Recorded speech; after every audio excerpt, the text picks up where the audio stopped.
Is the director at the London-based consulting firm GBS East Africa, and she joins us now. Good to speak to you. So what is the aim of this agreement, and why is there growing pressure for free trade in Africa? Thank you, Aisha. The vision behind this movement is to ensure that we open our markets and that our markets are fully integrated.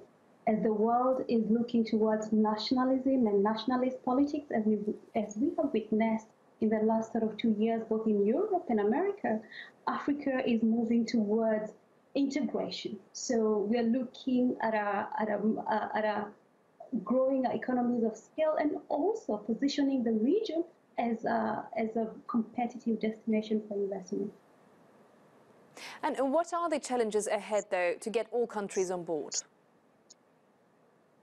I think there's a shared vision across all the African, both political and the private sector leaders. The challenges, of course, will be implementation, taking this agreement back to each of the African countries and ensuring that there is a buy-in by both the parliamentarian, the civil society, and the industry players. Already you've seen there is some setbacks with Nigeria, but the challenges are there. Of course, there are barriers to trade. We have to improve our infrastructure. We also have to ensure that our goods are processed in the continent to ensure that this is actually beneficial for everybody.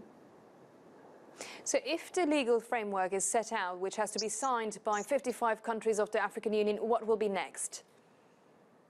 So the next move will, of course, ensuring that we have a customs union, and then we also have a common market where we ultimately see free movements of goods and services, and of course, ensuring maybe there's also a vision to have a monetary union across the continent. So there is the vision of making Africa one regional bloc. You already know there are already existing sort of regional blocks. You have the East Africa on the one side, South Africa, and the Northern Africa. So it's really now bringing all this together to ensure that Africa can truly trade with itself and trade for prosperity.